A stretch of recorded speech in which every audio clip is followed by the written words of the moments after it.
Hi, everybody. Good afternoon. My name is Jennifer Matthews. I am so glad to have everyone here, and particularly my friend Candice Dickens. She so graciously made time in her schedule to be with us today. Again, my name is Jennifer Matthews. I'm the owner of Creating Financial Literacy, LLC, and I also operate Matthews on Money. I am a financial freedom strategist, and what I do is I help people stop living paycheck to paycheck, get out of debt, raise their credit scores, and increase their savings all at the same time through a better understanding of money. And in my business, money stands for mindset, observation, knowledge, execution, and yearning. Candice is a really good friend of mine. We've been friends so long, I can't remember how long. We met at a book club. Well, a book club that was supposed to be forming that never did form, but we became friends anyway. And we just been like hanging out ever since. And I always tease, I'm like, Candice, can we end our friendship so that I can become your client? That's why she's laughing, because she knows I say that all the time. So just in case you didn't get my newsletter, because I woke up this morning and there was a text from Candice like, hey, I can see you like at 10 o'clock this morning or at 2 o'clock. I'm like, no, 2 o'clock, because I got to give people notice that she's coming, because I've been telling people I'm trying to get on her schedule. I'm trying to get on her schedule, but Candice is in demand. Okay, she's in demand. As I said in the newsletter that I quickly put out this morning, she has a full book of clients. She's open occasionally on Sunday. Like literally, y'all, we coming on a few minutes late because occasionally she's open on Sundays, and this was her Sunday opening, and her last client ran late. It's like 10 after 2, and her client is still here. But that's the heart that she has. She takes time from her weekends of her own family, busy mom, wife. She's got 3 children, and she takes time to see her clients on Sunday. She is a trainer and a mentor of other clinicians. She is a nationally known speaker in her industry, and she is a business owner. I mean, she is like the bomb.com, and she has time to help all of you who are affected by the shutdown. And so there's over 820,000 of you who are directly impacted. And I estimated at over 1 million, because I'm here in the DMV, DC, Maryland, Virginia area, where we have, all the people who are directly affected, plus we have contractors who are not getting paid, and then we have all of the businesses as well. Then we have, I know Utah is hard hit, places around military bases are hard hit, so there are a lot of places that are hard hit. But I asked Candice, and I'm going to let Candice introduce herself. I know I just gave her an intro, but I am going to let her talk directly to you. She's not on social media, partly because of what she does. So blue light up top would be your camera. Okay, so that's your camera. Awesome. Versus looking down on the screen. That's your camera up top. I'm going to let her talk directly to you. I have my phone, so I'm looking down because I have my phone in my hand, and I'm going to see if there's any questions or anything that comes up between this comments on this page as well as on my Facebook page. But I was reading in there's a private Facebook group for people who are affected, who are currently furloughed, and I was invited to join the group because I created a 17-page resource guide last week. I published 10 additional pages of resources yesterday. And in the group today, people were saying that like their children have started businesses and are making money to help with the family, and they're concerned about their children as well. So you being the awesome clinician that I know you are, please talk to the folks. That's why I brought you on. And this video will be posted on YouTube. I will make it available so that you can share it with others. But Candice, please, I'm gonna let you slide over into the center and talk to folks with the tips and the resources. It's so introduce yourself and knock yourself out. I'm Candice Dickens, Candice Richardson Dickens. I'm a licensed clinical professional counselor and a licensed clinical alcohol drug counselor, and a certified hypnotherapist and EMDR specialist. I'm also the wife of a furloughed employee, or contractor. So I do get that people are very anxious because I do know that it changes the dynamics of what you're used to. People join the government to work because it's stable. You know the risk, but you minimize the risk because the benefits are so good. The health insurance is good, the contract is good, the salary is pretty decent, and it's usually centrally located about, we're not far from where people live at. This experience comes to bring families together. It can do something for you that you haven't quite done with your family, which is making them aware of what's important. I think you mentioned that children are actually trying to help parents. It really highlights the attachment they have to the families. Yes. Like when things get difficult, we want parents to realize that their children want to help. Their children feel empowered. And it's not that the parents are disempowered. The children for the first time feel empowered to contribute something of value. And that thing of value might be working, doing chores, helping out in a way to relieve stress for the parents. Parents sometimes feel guilty because we want our children to stay children as long as they can. It doesn't mean they're not being children. It's just that they're having the reality that life is different. It's not fair. They're having the reality that they matter and they can make a contribution to the household. So don't discourage the kids from helping, but recognizing their job is to help if they can, but not rescue you, right? Because we don't want the children to feel like they have to rescue or take care of parents, but we do want them having a sense of awareness of empowerment, that what they do matters. Even little people say, I want to have a lemonade stand. Okay, but your job is not to pay the BG&E or the gas, but what it does gives them an opportunity to feel like their contribution makes a difference. And that enhances self-esteem and self-concept. Kids only get scared when we're scared. So if you're industrious and creative and you see there's an opportunity for the family to pull together or being resourceful, then children will follow that lead. They'll see it as a collective experience, not as a horrible experience, right? It's just a change in their reality, but not an ending of their reality, right? And that's what that mindset shift you talked about. Is that it's not an ending, it's a changing, right? It's an opportunity to see how good can we tolerate being uncomfortable and being resourceful and creative about how to deal with our comfortability, right? Because at one point this will end. It always ends, right? Everything ends at some point. And kids have to be aware, including the adults who are going through the furlough, to be that this will have an ending. But how good do I manage myself during the ending? You had no control over how this thing was handled by the government, but you have control and the power to manage how you deal with it. If you're not sleeping, and you're taking long showers, taking baths. If you're working excessively, you can manage the stress by journaling, talking to other people, doing positive things, such as giving yourself massages, or working on things that you can have a difference in terms of helping your kids with homework. If you're a single person with no children, you can make a difference. How good can you manage the anxiety? Such as giving massages. Right? Because the thing about the government situation is that people are feeling powerless because you don't have an idea of when things are going to end. But you do know something about you, is that you were able to get this position. So you have the power of getting this position. You were able to be the one to secure the home that you have in. You do have the ability to try to negotiate things to your benefit. If you're having people who are not willing to negotiate with you, you have the ability to have a choice. Because one thing my mother always says is that people will show you who they are, not during the good times, but when things aren't so great. And when you have that choice, you can make the choice to do things that honor you, right? Because sometimes the relationships we create with our landlords, our mortgage companies, really teaches us that we made a choice to be with people who aren't as compassionate or as patient or empathetic. And then when things get better, we can make a different choice. So that if this comes around again, you can manage yourself and know that you're connected with people who really have your back, who are supportive of you. With your children, same thing. They are trying to be supportive of you because this memory will help them remember when they become adults that when they get to a down place, they're not alone. They don't have to struggle alone because this will be we call it a centennial memory. And that what it does, it sets the landmark or the precedent of how they will be as adults. They don't have to be proud or stuck. They can be creative and ambitious. Computers came around because people were creative and ambitious and they realized it could be a better way. So use this as an opportunity for growth and development, as well as an opportunity to do really good self-care. Look at the things you have control over and minimize the things that you don't have control over.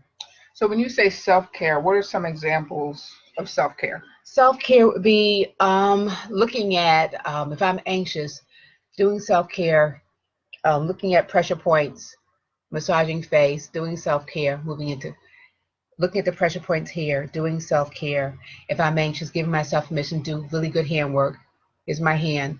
Self-care is tapping on the tips and saying things like, even though I'm anxious, I will still choose to believe that at the end I'll be okay.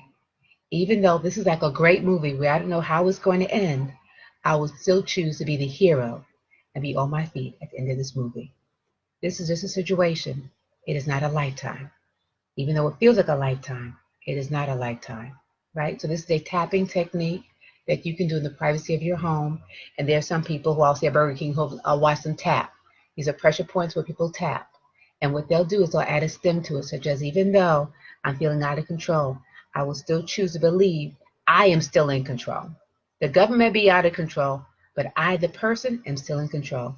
Even though I don't know how I'm going to pay the rent next month, I will still choose to believe that if I give myself time, I will figure it out, right? I can do tapping, I can do massaging, I can do journaling where I can write, I can do coloring if I have color books, I can take a deep breath, right? I can give myself permission to think of the most relaxing place that I've ever been to that's peaceful, and I can close my eyes and just for 1 second be at that place, right? Because wherever your mind goes, your body goes. And sometimes we need to have vacations that we can't afford to pay for now. So we'll say, wow, this is when that Jamaica vacation took last year comes into play now. Because if you close your eyes for 1 second and you're still enough, you can think of Jamaica. And here's the trick. Your body doesn't know you're not there. It goes where your mind is going. It's similar to watching a movie. If I'm watching a movie where the character Blade is fighting, and I'm like, oh my God, and I'm moving, my mind does not know I'm not in the scene. I'm not in the scene, and if this is a movie. Your mind will go wherever you're at. If you're a prosperity person, and I say, wow, what a great struggle. At the end of this, I've got a great abundance of pot of gold coming. Wherever you put your mind, wherever you put your faith or your belief, your mind will follow and your body will say, I agree, right? It is an opportunity to practice self-care, whether it's you practicing your faith, reading books, taking walks, but managing you better because the situation requires better management of you.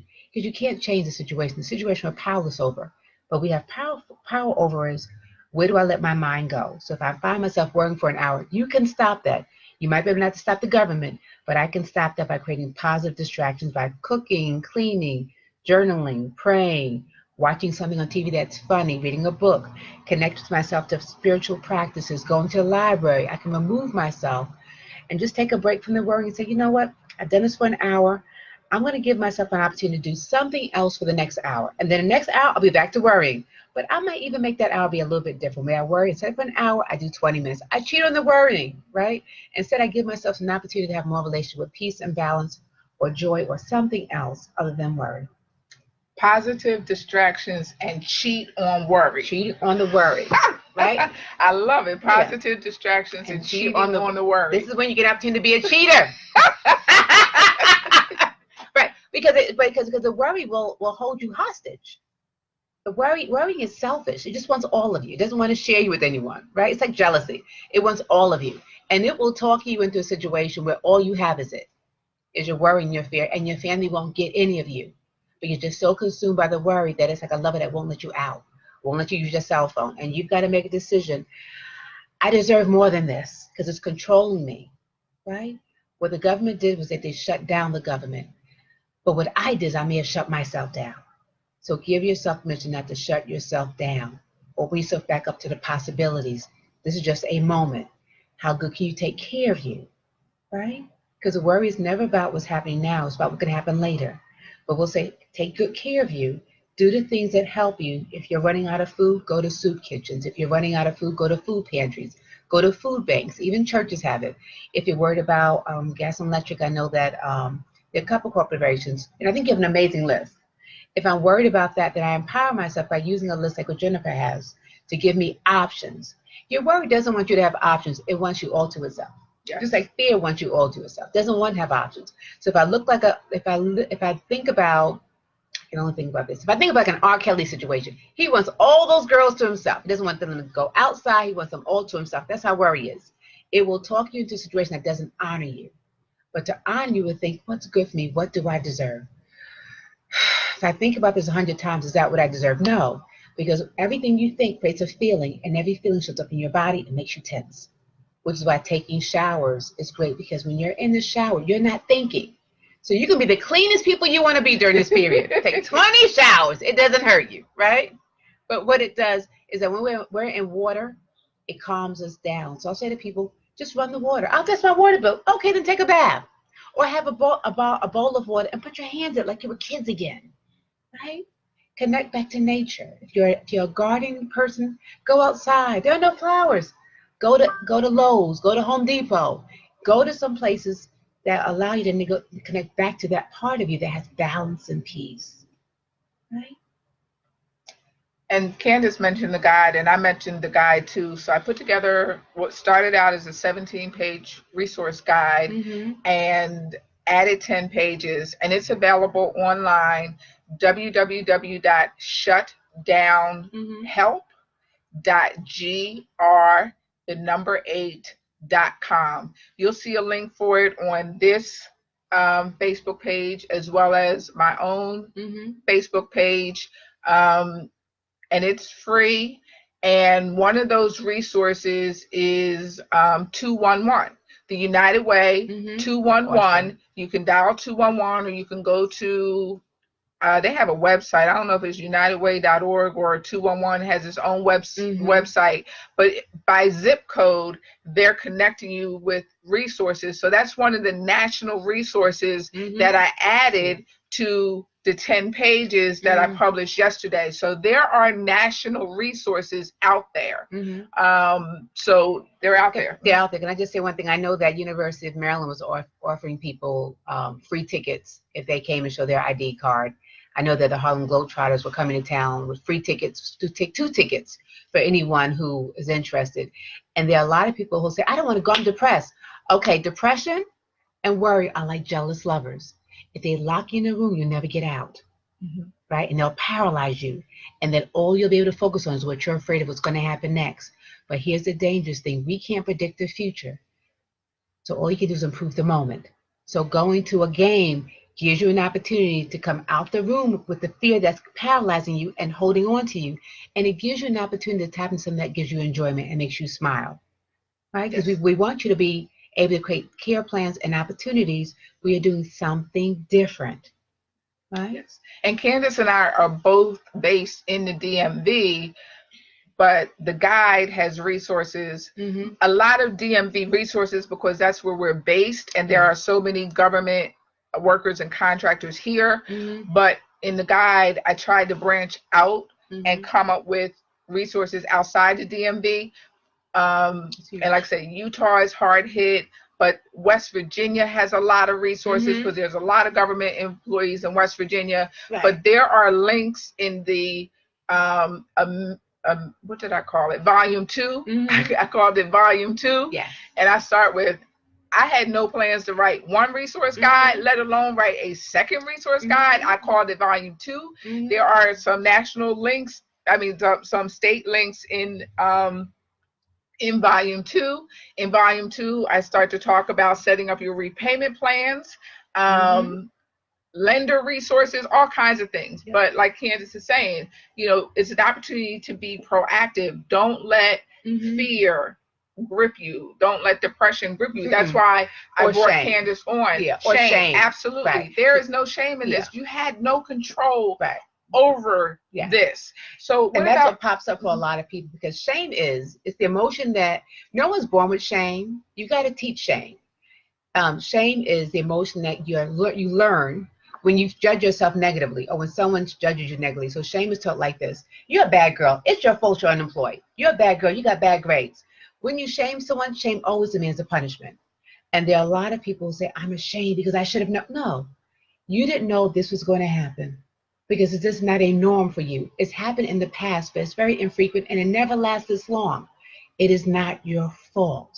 And if your children are offering help, you're not harming them, because shame is connected to its best friends, guilt and blame. Because once I feel shamed, it's who am I harming, right? Who to blame for me to harm them? Or I'm to blame because I'm harming my family. And because I'm to blame because I'm harming my family, it's all my fault. And I punish myself. And part of the isolation experience is a punishment experience. Because you pull yourself away to punish you for doing something that was out of your control.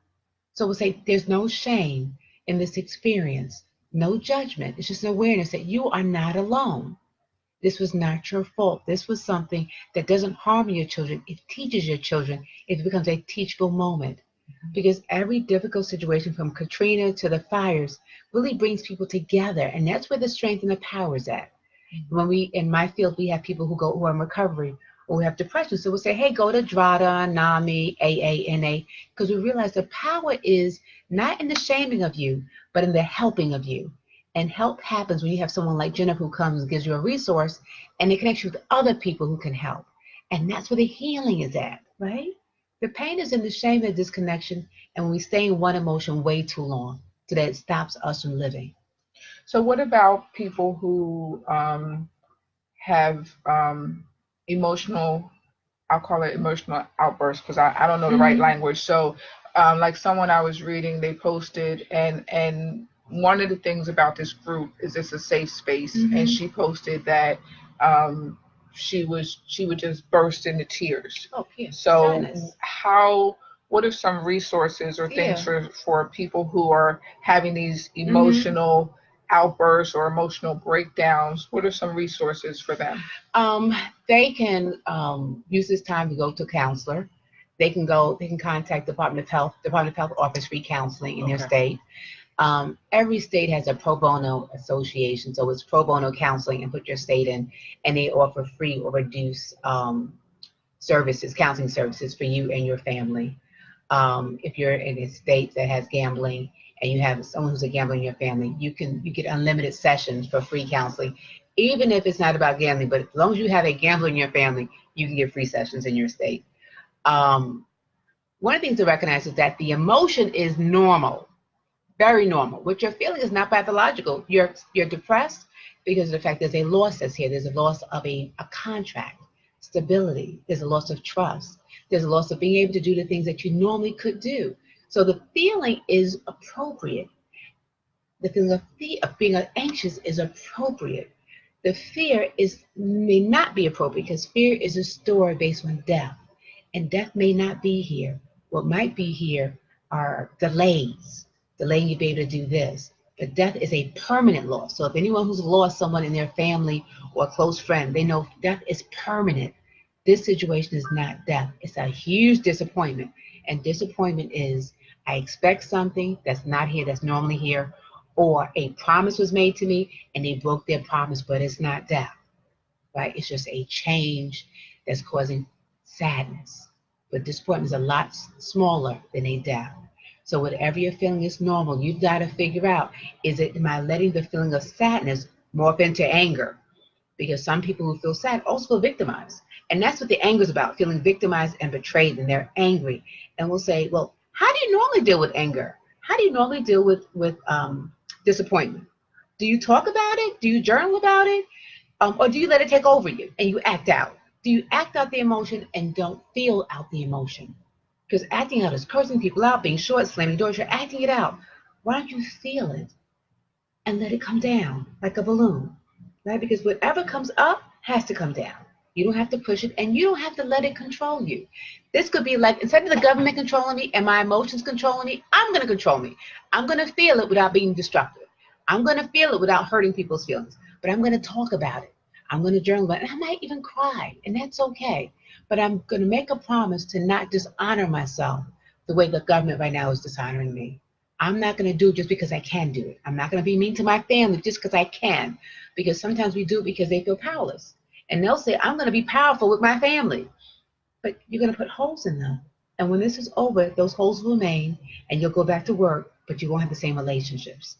So honor the fact you're sad or you're angry, but really be mindful of how it gets played out and gets expressed. And if you need help with someone, help expressing it or learning healthier ways to deal with it, then get some professional help. Can you repeat the information for where to get free and pro bono assistance and support? Every state has Department of Mental Health and Hygiene, so they can call Department of Mental Health and Hygiene, or they can call their local health department and ask for the free counseling there. or they can Google pro bono counseling and then put their state and it'll pop up. Okay. And then I appreciate that. And then something that popped into my mind when you were just speaking just now, there are a lot of men who are not getting a paycheck. Mm-hmm. Men, traditionally and historically, don't seek out counseling and support services. Mm-hmm. They're proud, Okay. and now they're not able to support their families. What message do you have for men in particular Mm-hmm. who are impacted by the furlough? That your value has not changed. Your value has not changed. Your gender role as provider and protector has not changed. It's just a temporary pause in how that the provider part is being carried out in your household. You are still the provider of your family. Just like if you have the mother who's 90 and you're 70, you are still her child. That does not change because you have children and you may even have grandkids and you're 70, right? Your role has not changed and your value has not changed. You are still loved, honored, and respected. Just because you're not the primary one bringing the income does not mean that people do not see you that way permanently. That does not change. It only changes if you want it to change. What's happening is that your family is getting an opportunity to show you that they can support you because you've been supporting them. You're not a disappointment. This is not a shame moment, that your value has not changed. Because remember what I said, shame is about the lack of value or about shoulds and ought tos. And your role as a provider is not just bringing the money in, it's letting people know that it's okay for them to be concerned, but everything will work out. You just don't know how. It's like a movie. I don't know how the movie's going to end, but I do know it's going to end because it has to be a part 2, right? It's like, I don't know how Black Panther part 2 is going to happen because I did see the Avengers movie, but I do know it's going to work out, and I know the married character is going to show up somehow, right? This is like a movie. We don't know how it's going to work out, but I do know at the end of it, your family will still be there for you. You'll still be the provider, regardless of what happens next. That doesn't have to change, right? This is an opportunity for people to give back to you. If you've always been the giver or the provider, it's a great opportunity for people to give back to you in such a different way that reinforces that they got you too, right? Like Jesus said, it's great for the one who gives, but it's nice to be the one who can serve sometimes. Give yourself an opportunity to see what it's like to be the one who gets served, who gets helped. Because you might not get this again. So eat it up. Because that's something people complain about. They're the providers and no one helps them. And then when they get the help, they don't like it. Don't push it away without seeing what the other role is like. It might feel really good and it doesn't mean you're less than. Not at all. And you know me, so you know that's something I struggle with. Yes. So she was speaking to me at that moment because I'm always helping other people, and I struggle to receive help. And my friends are always getting on me about that because they're like, you always give and you never let us feel the joy of giving to you. So men and women who are watching this, yes, it is an opportunity, and I'm speaking to myself right now as well as speaking to you. It is an opportunity for others to feel the joy that you feel when you give. It's an opportunity for others to have that feeling that you have right now. They can feel that joy and happiness and fulfillment that you felt in the past when you were always giving. Now they have that opportunity to feel that way giving to you. Yeah. So I'm saying that to you as I'm speaking it and hearing it. Woo! To me. Yes! Amen! She's cheering at my breakthrough to me. Yes. Because she knows it's something that I struggle with because I'm always the one who's giving. So it is nice that you are now on the other side, because this is the thing. When you've got amazing people who are powerful people who are givers, they're used to control going this way, right? So they won't accept the help because in their minds, the way control and their whole relationship with people is, I'm the helper, I'm the giver. And they don't realize that by having that relationship, you never let this person come up, right? So then they have a relationship where they're always below you, always taking from you, and they never get an opportunity to rise up and give it. And the moment they do, you feel not enough. You make it be about you and not make it be about, wow, this person's strong enough that they can give back. It validates that they're in a different position It validates that they're enough. Even with the kids. You want to do lemonade set? Go ahead, baby girl, because I have raised you to be a queen or a king and a resourcer and an entrepreneur, and I'm so proud of you. Right? That's huge. But when we don't, and we want it to stay this way, it really becomes a very disproportionate, unbalanced relationship that never gets an opportunity to grow. It gets stuck, right? And this is an opportunity for everyone who's a provider, who's used to not asking for help, an opportunity to grow and give other people an opportunity to grow with you. And if there's no one that's willing to help, you've got to figure out, how did I create a life if there's no one helping me? What's familiar about this pattern where there's no one helping me? Because sometimes we create a life with a lot of needy people connected to us, and we forget to change the script. That as we get older, we can choose different. And that is one thing that I'm really seeing. If there is one silver lining in this, is so many people have come out the woodworks to give, and so many people are receiving the gift, and they're seeing the giving.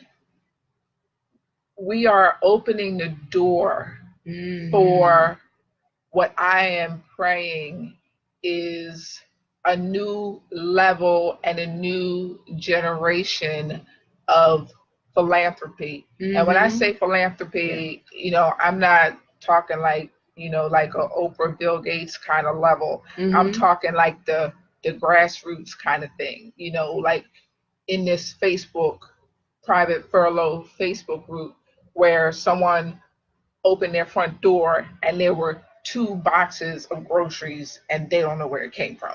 That type of grassroots. Yes, yes. And that's where the connection's at, right? Because I do a lot of trauma work, and what we'll say is trauma is about the disconnection. Like something happened to you without your permission and it disconnected you from the safest person in your universe, whether that was a parent or a friend, but you were alone and isolated. And what's beautiful that's happening is that for many people, this is traumatic. And we'll say part of the healing work is connect back to other people so that you know that you are not alone, that you have matter. Because when trauma happens, we feel devalued, like we lost something, whether it's sexual trauma or physical abuse. It was like, this happened to me, I must not be of value. But what I do like is that people giving to other people, it reminds them that they have value, that you matter. I see you, right? And we'll say, if I don't see you, it's because you haven't stood up, so me to see you. So stand up and give people permission to see you and help, right? Because that's where the connection's at. That's where we attach back. That's our power. So it would be great for you to give yourself permission to connect with others, but connect with you.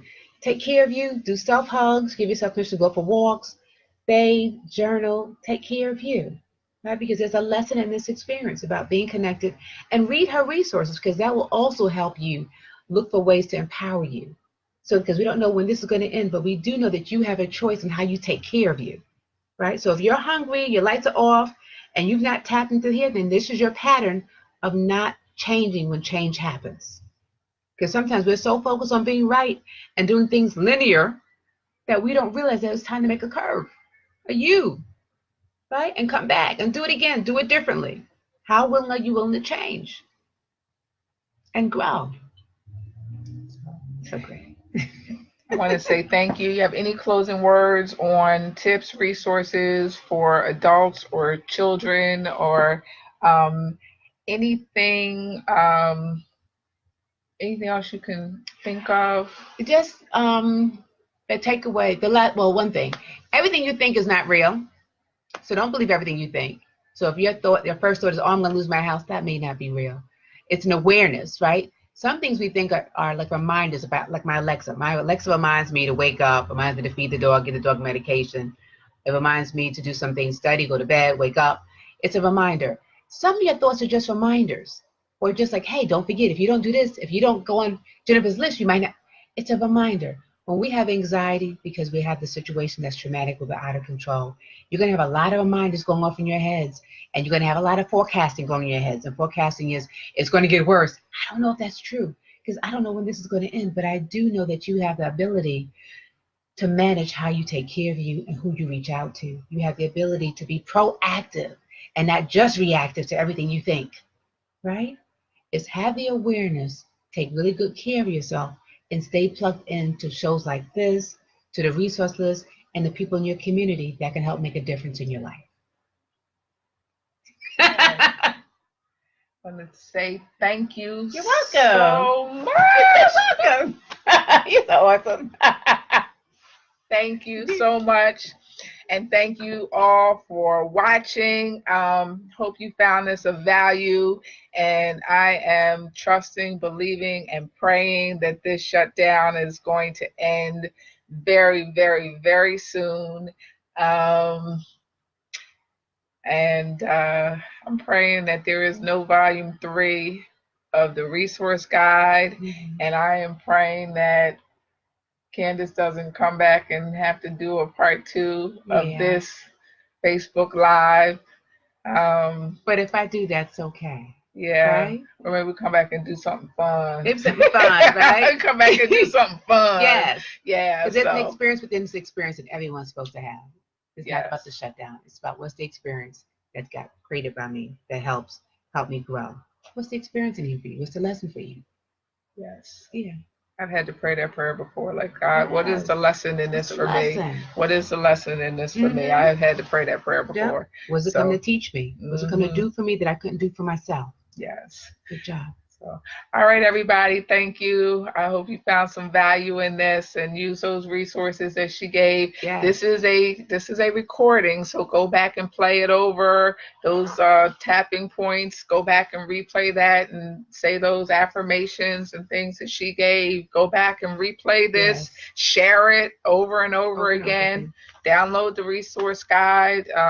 You know, subscribe to this page, and you know, when this is all over, we're going to get you back on your feet financially, because that's what I really do. This was a total and complete detour from my business, but this is what God called me to do, and I'm just glad I'm in position to be here and help you guys. So, all right, thank you. Have a great day. Go out maybe tomorrow and do some volunteer work. It's a day off. No, it says a day on, not a day off. It's a volunteer day. So somebody helped you out, so you can go out tomorrow and serve some food to the homeless, or serve to a fellow furloughed person, and put a smile on their face. Take care. Bye-bye. Bye. That was awesome.